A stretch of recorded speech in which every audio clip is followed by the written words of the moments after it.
Many years ago the hippopotamus, whose name was Asantim, was one of the biggest kings on the land. He was second only to the elephant. The hippo had 7 large fat wives, of whom he was very fond.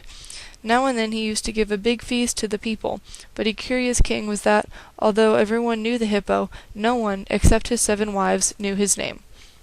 At one of the feasts, just as the people were about to sit down, the hippo said, "You have come to feed at my table, but none of you know my name. If you cannot tell my name, you shall all of you go away without your dinner." As they could not guess his name, they had to go away and leave all of the good food and tumbo behind them. But before they left, the tortoise stood up and asked the hippopotamus what he would do if he told him his name at the next feast.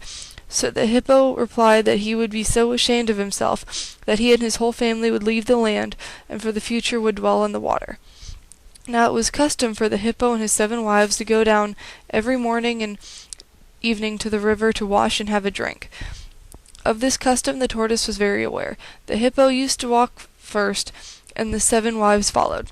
One day when they had gone down to the river to bathe, the tortoise made a small hole in the middle of the path, and then waited.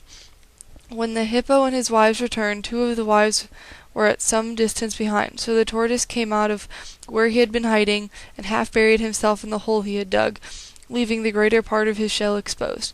When the 2 hippo wives came along, the first one knocked her foot against the tortoise's shell, and immediately called out to her husband, "Oh, Santim, my husband, I have hurt my foot."